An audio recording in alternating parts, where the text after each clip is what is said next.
Hello, aspirants. Welcome to PW OnlyIAS. I'm Harpreet Singh here with the daily analysis of the Hindu from 28th September 2024. Let's see what are the topics that we have picked up for today's discussion. Please remember one thing. The PDF of what I am doing on the board would be available on my Telegram account, which is this. You can scan it and you can get the PDF from this particular Telegram account. It is a PW official account. Along with it, there would be various other things that can be there that are generally shared over here. You can access them also through this Telegram account. Let's move ahead. Now, these are the topics that I've taken for today's discussion. Global Steering Committee, East Rajasthan Canal Project, tension in East and South China Sea, G4 UFC L69 C10. In the editorial, Russia's pivot to Asia. We'll discuss all these topics in detail. Let's begin today's discussion. First, one of those topics that have been mentioned in the newspaper, Globe Steering Committee. Now, when this topic is mentioned, it becomes important from the aspect of your preliminary examination as well as your mains examination. In the prelims, they can ask you what this particular thing is, what this committee is, what are the functions. They can mention a few statements and they'll ask you which one is correct or which one is wrong. In the mains examination also, this can be used directly if a question is asked or indirectly while you're quoting or writing some answers related to, let us say, mutual cooperation among the countries and all. Let's see, what is the context? India was elected to the 15-member Globe Steering Committee during a plenary session in Beijing after multi-stage voting. Now, there was a meeting held where multi-stage votings were there, where India became the member of the 15-member of the Global Steering Committee. Now, the word over here is plenary session. This is again important from your polity aspect also. It basically means that when all the members are present in voting, then it is known as a plenary session, right? Now, let us move ahead and understand what all this basically is, and then we can properly analyze it. See, about the Globe Network. Within this Globe Network, from the aspect of structure, you have this Globe Steering Committee, which we'll see later on. Primarily, it is important to understand what is the Globe Network. Now, please understand. Global Operations Network of Anti-Corruption Law Enforcement Authorities. This is the Globe Network. It is an initiative launched under the G20 framework. Right? This is again a full form also, and understanding how this word globe has basically come. Global Operational Network of Anti-Corruption Law Enforcement Authorities, Globe Network. It is an initiative launched under the G20 framework, right? The group of 20. It was officially launched in 2021. Dates also become important because UPSC does play with these dates, right? During the United Nations General Assembly session against corruption, UNGASS. What is the objective of the Globe Network? The objective is to combat international corruption and financial crimes that take place, because they have the linkages not only that is limited to one country. There are various countries, people in various countries are linked to these financial crimes, international crimes that are happening, money laundering. Terrorism itself has a very important role, which has an association with the money or the financial crimes. So it requires a cooperation from not few countries, but large number of countries, so that they can collectively work towards combating the international corruption and the financial issues and crimes. So this is briefly about Globe Network. Let's move ahead. Let us see the key features. First is membership. Now, the Globe Network includes 121 member countries and 219 member authorities, right? Next, India's representation. Ministry of Home Affairs is a central authority for the Globe Network in India. This is the nodal ministry. It is represented by the Central Bureau of Investigation and Enforcement Directorate as member authorities. These words need to be very, very clear.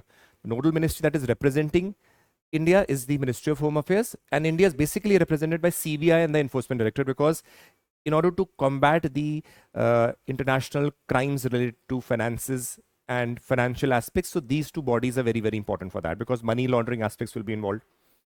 Secretariat, it is managed by the United Nations Office Against Drug and Crime, UNODC. Next is function. What are the function primarily?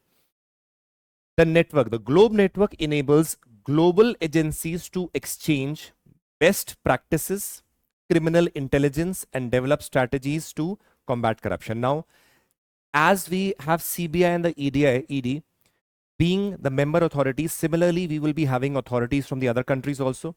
Now, they would be giving their own strategies, what best practices they have adopted in order to curb the crimes in, let us say, their country.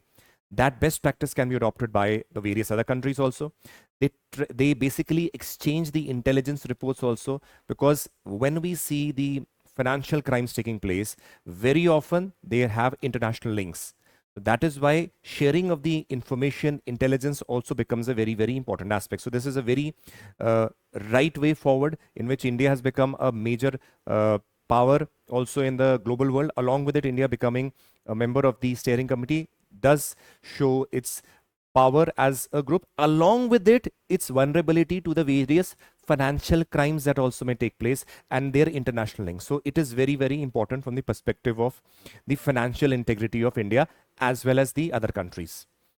As we move ahead, governance structure. Now see, the Globe network has this governance structure which has a major, that is, body steering committee of which India has become a member.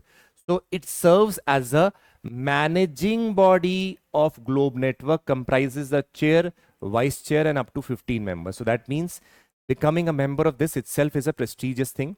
Obviously, India is a global power, so becoming a member was important also. Now India can better, let us say, cooperate and collaborate with the other countries, learn from their best practices also, and work towards combating the financial crimes. Plenary, all member authorities to meet in person at least once a year. So all these members basically meet once a year. Meeting has generally happened. So this is something that you should be knowing, again, from the prelims as well as the mains perspective. Let's move ahead. Eastern Rajasthan Canal project. Now, please understand the aspect of interlinking of rivers, water transfer from one river to another via connectivity. So these things have been in news for a long, long time, right? So we have had various linking of projects also. But over here, please remember, this canal project basically is again a way forward in which water from the water surplus region would be transferred through the East Rajasthan Canal project, so that in the water deficit or the water scarce region. Now let us see what this basically is. Now please remember, when we are talking about this project, whenever you get, let us say, a question of water linking or how to manage the water scarce region, this can be taken as a case study also. Also, question can be asked on this also, that what all the rivers are involved. This can be again an example for your mains examination and a direct question also possibly, but more is the aspect that it can be used as a case study while answering the questions with respect to, let us say, regional development, interlinking, or how to manage the water resources over there. This can be used. And in the preliminary examination, a question can be asked based on the rivers through which water is being transferred, or from what rivers the water is being transferred to the other rivers. That can also be asked. So we'll see that, and please understand this carefully. East Rajasthan Canal project is an ambitious drinking and irrigation water project. Very, very important. Both these dimensions need to be understood. Drinking and water irrigation project announced by the state government in the budget 2017-18. It was announced then, but now it is being practically implemented. See, the southern Rajasthan has water surplus during the rainy season, right? The southern Rajasthan has surplus water during the rainy season. So it basically, through this canal, is transferring, that is interbasin, from one basin, river basin, to the other in the southeastern districts of Rajasthan, which are basically facing water scarcity during that time. So this is an interbasin water transfer in which this project basically deals with. So from a water surplus region to a water scarce region, the water is being transferred. Now please understand what is going on. See, this is a brief photograph, again an interesting one with a cartoon also. We realize that East Rajasthan Canal project to get union approval within this month. Obviously, 40,441 crore will be spent in 3 phases. Project would address the drinking water and irrigation demands. Along with these, all these places are going to benefit. Involves channelizing the Chambal River that is now getting wasted, or water could be utilized better. So this was one of the articles. Now let's move ahead. Water surplus in the southern Rajasthan, basically the Kali Sindh River, I have put a map also over here. Let us say the Kali, Sindh and all. Chambal River is going on. So this can be used by you later on when you are reading it also. Kali, Sindh, Parvati, Mej and Chakan. These are the water surplus rivers during the rainy season. Now transfer is taking place to the basins Banas, Gambhiri, Banganga and Parvati to the water deficit basins, so that the water excess which was just going not being utilized, that could be utilized by the regions which are facing water scarcity. So the project was approved by the Central Water Commission in 2017 itself, and Jal Shakti Ministry is basically coordinating between the ministries that between the governments like Madhya Pradesh government, Rajasthan government, so that the issues that arise due to interstate issues can be resolved by the Union Ministry, which is the Jal Shakti Ministry in this case. So this is a very important project with respect to the integrated water management, at how we can basically make our best use of the water resources. Let's move ahead. Now, next topic that is very, very interesting over here is, please understand, this was in the news also, tensions in the East and South China Sea. Now, this was basically a photograph that was represented.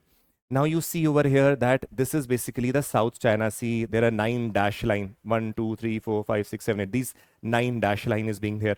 So, overall we see that though this is representing the South China Sea, the issue is not restricted to South China. It has East China issues also.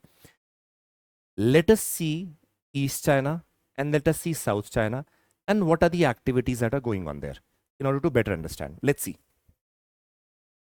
This is the East China Sea. Please remember, the East China Sea has borders with China, Japan, Taiwan and South Korea. Now, this is East China Sea.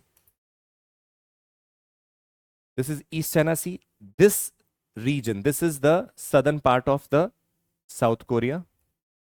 This again is a territory of this. This is all Japan, right? This is Japan.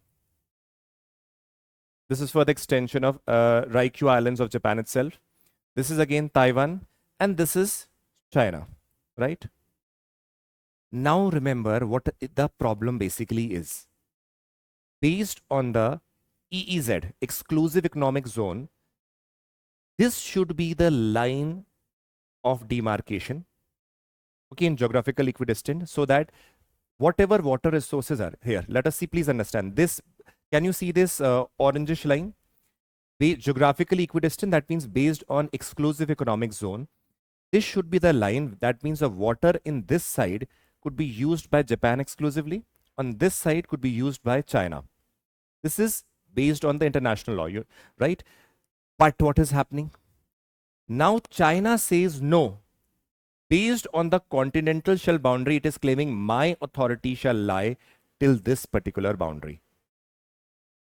Now you yourself see, why would Japan agree to this? They said no, this should be the demarcating point. We should have access to this waters with respect to mining and exploration also. And you restrict yourself to this particular region. But China said no, this is my region completely.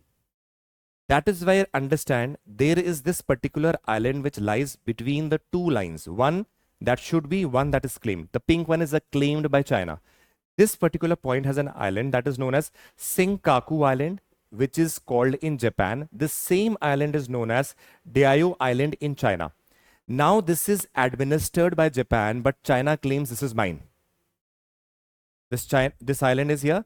This is administered by Japan, but China claims this is mine, and that is why keeps on patrolling around these islands and creates a very geopolitical crisis around this particular island. Now what happens? Now Japan is a very close ally of United States. Whenever there is some issue, then you have the fleet of the United States also entering this particular region, because Japan assumes that this is their region, this particular region, because EEZ should be here. Now we see United States vessel coming here because China provocatively tends to has its own fleet moving around these regions, which goes against the unity and integrity of Japan, because it goes against the laws of the sea also. So what is the issue that is happening? Now this is creating an issue of geopolitical aspect. Now this is something that you see, okay, the claims have been there. Now, why this is there, please understand. This particular region is a very important passage for the trade and transport and commerce activities. First, because you would be realizing that all the petroleum and the LPG gases that come to China are basically from this trade route. If this trade route is hampered, it will negatively impact China. That is why it is trying to secure its own passages. Along with it, remember, East China Sea is rich in the hydrocarbon regions, the potential hydrocarbon regions. It is very rich. That is why China wants to claim as much area in the East China Sea so that it could reap those hydrocarbons and have its own energy security. That is why the region, this has created a lot of ruxes between China and Japan. Along with it, Taiwan also is suffering because of this. Now, this is the aspect of the East China Sea issue. Now, let us move ahead. Now comes the South China Sea. Please understand. South China Sea has borders with China, Taiwan, plus the 5 Southeast Asian countries, that is Vietnam, Malaysia, Brunei, Philippines, and Indonesia. Now, what China has done is, please note this very carefully. All these countries are, let us say Brunei, Malaysia, Vietnam, they all have their own regions which they would be claiming is their exclusive economic zone where they can explore, right? But what China has done, it has created this 9 line, 1, 2, 3, 4, 5, 6, 7, 8, 9, and said all this region has an exclusive access of China. Exclusive in the sense that though people can move there, ships can move there, but they said it is claimed with respect to mineral exploration and it is like a exclusive economic zone of China. Now, this is going against the territorial integrity of all the countries who are here, who are saying, how can China claim all these regions to be theirs? I'll give you examples of few disputes. Now, see, over here, parcel islands are there. Can you see this? These parcel islands are there. These islands, there's a dispute among Vietnam, China, and Taiwan, all claiming that they have their stake or they are the ones who should legally own it. Then you have Spratly Islands over here. Disputes among China, Vietnam, Philippines, Malaysia, and Taiwan, all claiming that they should have the authority over them. Then you have over here the Scarborough Shoal, disputes among Vietnam, Malaysia, China, and Taiwan, that it is ours. Because this line is basically going against the territorial integrity of the countries and violating the laws of the sea.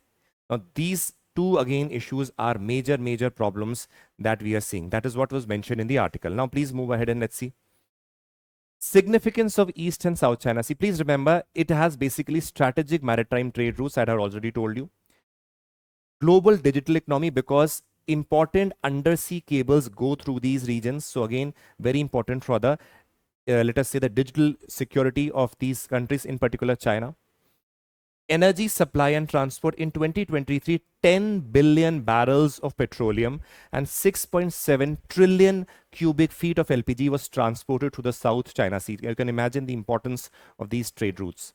Next is untapped natural resources. We know oil and natural gases are basically stored there and potential resources. So China wants to claim the maximum out of it and derive the maximum benefit. That is why it is in territorial disputes with so many countries.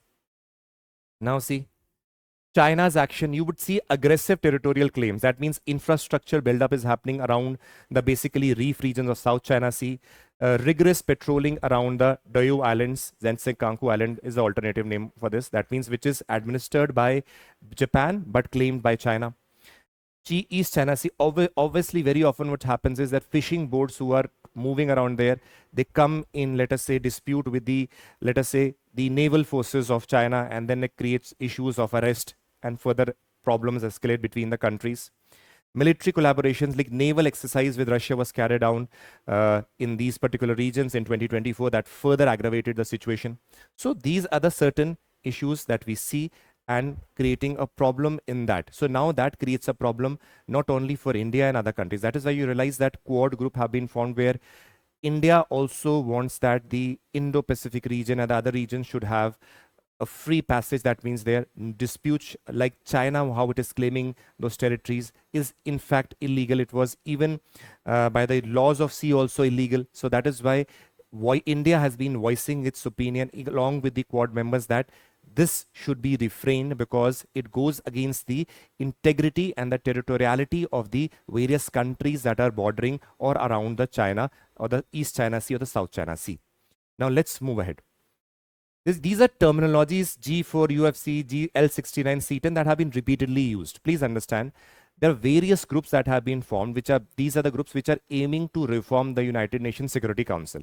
We know this is a major organ of the United Nations. Now, if we see them, it basically has 15 members. 5 are the permanent members: USA, China, Russia, UK, and France, and 10 non-permanent members, which are elected by the General Assembly for a period of 2 years. Main power rests with the permanent members because they have the veto power. So that is why this exclusive access being given to these is a bone of contention for many other countries now, because at the time when United Nations was formed, that time these were the major countries. But today, so many countries have risen. India, Germany, for that matter, even Japan. All these countries have risen a lot, and they want that they should also be the permanent members of the Security Council. That is why various groups and bodies have been formed, which are basically aiming at reforming the United Nations Security Council. And these are those bodies that have been mentioned. Let us see, they can be asked in your preliminary, and this can also be quoted while you're talking about the United Nations Security Council reforms. Let's see. First is G4. G4 is basically, these countries include Japan, Brazil, Germany, and India. Now, these are those countries which are basically focusing on that the membership of the United Nations Security Council should be increased from 15 to 25. That means 6 permanent more members can be added and 4 non-permanent members can be added. So it is basically aimed at reforming the United Nations Security Council, where additional permanent and non-permanent members should be added. The G4 is because 4 countries are basically there, and they want these 4 to be specifically included in as permanent members. Let's move ahead. There is UFC, Uniting for Consensus. Please understand, this body is even before the G4 was formed. This already existed. It emerged around 1990s, aimed at the expansion of United Nations Security Council. Now, please understand, this has ideology which is even against G4, because they want that why should G4 or those 4 members be basically included in the Security Council? We should as a bloc coin our opinion against the G4. So they also want expansion of Security Council, but they are against the G4 in a way, not provocatively, but silently. Let us say selectively opposing the G4 bids, like these prime movers are. It is not basically a membership. It is a thought process of certain set of people who are collectively against G4. Pakistan, Spain, Australia, Canada, South Korea, Argentina. So these are the countries which are UFCs, United for Consensus, want the reforms expansion, but against the G4 bids. When we move ahead, L69, please understand, L69 is nothing but because when a draft was prepared for the demands, it was numbered as L64 in 2007. That is why this name L69 come. It has got nothing to do with 69 countries as such. The name of the draft was L69. That is why the name has come. Now, please understand, it has 42 members as 42 developing countries, including India, from, let us say, Asia, Africa, Latin America, Caribbean, and the Pacific, small island developing state. They all aimed at the expansion of the United Nations Security Council, where members should be from Africa also, Latin America also, from small island developing states also, so that inclusively the members are added to the Security Council. Let's move ahead. Next is C10 and the Azulini Consensus. Please understand, the common position of the African Union on the expansion on reforms on the United Nations Security Council is basically called as the Azulini Consensus. That means what they collectively, African Union wants, so that the reform should be there, participation of the African countries should be there. So that is why this consensus name has been given. Now, it was adopted in March 25, 2005. What are the members? Algeria, Equatorial Guinea, Republic of Congo, Kenya, Libya, Namibia, Senegal, Sierra Leone, Uganda, and Zambia. So these are the basic dimensions which you should know. Let's move ahead. Now comes the editorial. It is very, very important because, again, today the articles are a lot to do with international relations. Now, please see. We need to understand this article from the aspect of India-Russia relations, which are evergreen relations, and India has been an evergreen friend of Russia in spite of the various tumultuous things that are happening. It was always there to support India. Now, let's see. What does this basically say? Russia's geopolitical pivot to Asia, a new India chapter. You know very well that the Ukraine-Russian conflict created a lot of problems with respect to the global world. So various sanctions were basically declared against or imposed against Russia. And because of that, what happened? The European countries, which had been developing trade relations with Russia, especially with respect to the oil and the natural gas, and sanctions with respect to European countries were also imposed because United States had imposed sanctions on trade with Russia. So what happened is countries like various European countries which were dependent on Russia, they started finding alternative countries and tried to cut ties with Russia. Now, what happened?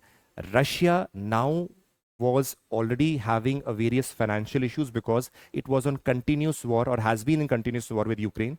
So it had to shift its pivots. That means its relations towards the other Asian countries so that its economy keeps on going. Along with it, it maintains its geopolitical position. Now, please understand. In the initial paragraph, it says that in 2022, Moscow-Europe ties were cut. Now, we all know, just now I told you, because because of the Russian-Ukrainian conflict, the Europeans had cut the ties because of the sanctions that were imposed by United States.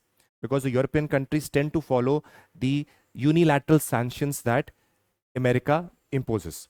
So because of that, what happened? It turned towards Asia. Now, Asia has, again, China, India as its major partners also. So now as we move ahead, we realize that Russia, because Russia as a had a philosophy in mind that, see, the relations with Europe, it's fine that it was benefiting Russia because of the dependence of the natural gas that was created in the European market because it was being supplied by Russia. But Russia also knows that, like the 2007 and 8 crisis that took place, that basically destroyed the markets in, let us say, Europe and America, Russia had in mind that along with the European countries, it has to deepen its relationship with the Asian countries also as a means of insurance that in case similar thing happens again in the European countries, they will have good partners in the form of the Asian countries. So that is why what happened? Russia already wanted to have good relations with the Asian countries through the trade and commerce, obviously, along with it strategically and military relations. So the opportunity of the Ukraine and Russian crisis that took place actually made that thought or ideology of having even better relations with the Asian countries into practicality because of the ties that were cut by the European countries. Now what happens?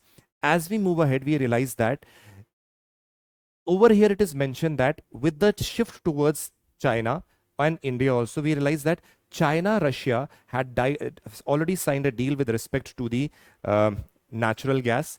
And at present, China and Russia bilateral trade is greater than $240 billion. Now, the writer specifically mentions that India knows that. But India respects that also because those are necessities for China also, and India respects the relations. Along with it, India has its own concerns, but India trusts Russia with respect to its bilateral relation with India. So this is very specifically mentioned in this particular paragraph. As we move ahead, please remember, he says that for Russia, the political relations forced its commercial relations. How political relations? That means because of the conflict of the Russia and Ukraine crisis, political relations between the West and Russia deteriorated. That means United States imposed sanctions that basically deteriorated the political relations with the United States, along with the unilateral sanctions that were imposed on Russia. The European countries also imposed sanctions. So what happened? The political relations basically led to the change in the commercial relations because as the sanctions are imposed, the bilateral trade between the European nations and Russia completely declined. Now it was out of this desperation that the political relations deteriorating, Russia had to shift towards the Asia or Asian pivot so that its commercial relations with Asian countries remain strong. Now over here, with respect to India, it says that India's policy is dependent upon the external and internal factors both. Now this we will understand in this paragraph. Why? Please understand. Though United States imposed sanctions, India did not blindly follow those sanctions. Why? India had already conveyed to United States that it will have its relationship with Russia as it is, because it is going to buy oil from Russia because of its energy security. That is what is known as strategic autonomy, that you will not blindly follow some other countries because of the unilateral sanctions that are imposed. The Ministry of External Affairs has categorically stated that India does not believe in the philosophy of unilateral sanctions that are imposed by one country. If such things have to be done, they should be done under the framework of United Nations, not individual countries. So that is why what is happening, when the sanctions are imposed, India was still continuing with the import of the oil from Russia, which were at a very cheap rate. Very cheap rates that basically helped India to save a lot of foreign exchange also. So this is being mentioned over here. So that basically improved the relations. So that means relations with China and relations with India further increased. So that was known as a pivot towards the Asia. As we move ahead, we realize that over here we see the author basically mentioned that the bilateral trade between India and Russia has tremendously increased. It says that in June 22 it was 3.5 billion. In May 2024 it has risen to 7.5 billion. And the recent meeting between President Putin and Prime Minister Modi, they have aimed to achieve a target of $100 billion bilateral trade by 2030, and they are on a right path towards achieving that particular target also. As we move ahead, we see that in spite of all this, they say various hurdles are there. Now see the hurdles. First thing is lack of economic complementarity.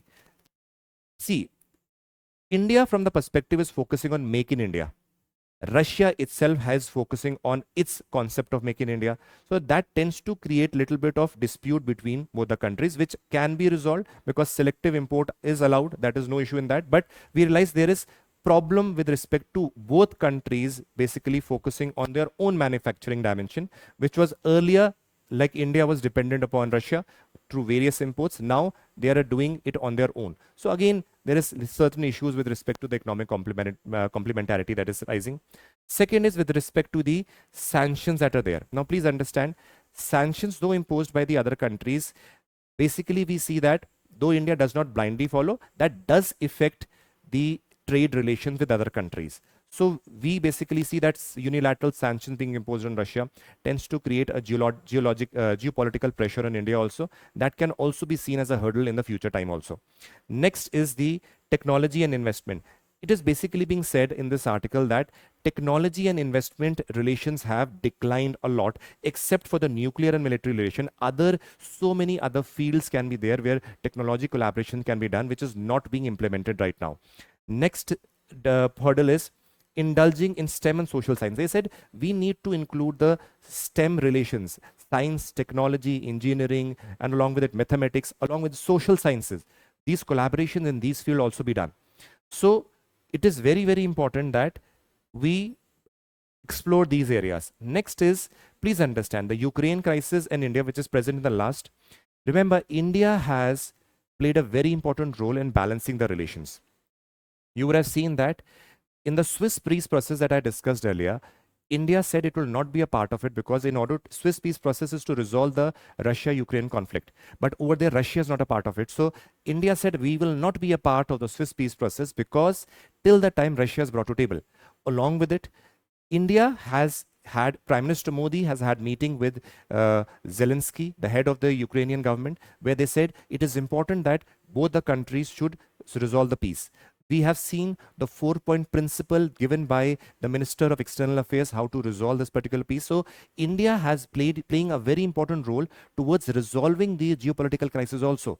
So over here we see it is having good relations and from every dimension with respect to economy. And over here Russia, again, it's pivot to Asia, where India has a good chance of even boosting its relations, securing its energy security, having better ties with respect to military relations, and obviously exploring all these areas which would be mutually beneficial. This was the editorial from today's article. So going back to the, let us say a few, your MCQs also today. Please remember, the answers of these MCQs have been given in the last slide. When you are seeing this question, pause the question, right? There are 5 questions that I'm going to give you every day now. This is first question. I'll show you. I'm giving you 10 seconds. Just pause the question, attempt it on your answer book, and how much score you get. Let us say right, wrong. You can tell it in the comment box. This is one question. You can pause it, paused, answer it. Next question. This is the second question. Pause the screen, see the question, answer it. Third question. Pause the screen, answer it. Fourth question. Pause the screen, answer it. Fifth question. Pause the screen, answer it. The next slide has the answers over here. Check the answers after you have all attempted the questions. These answers have been presented over here. You can check them after you have attempted, right? Moving back to the first slide. This was the current affairs from 28th of September 2024. Hope you liked it, enjoyed it. We'll meet on Monday. A happy weekend to you and Jai Hind.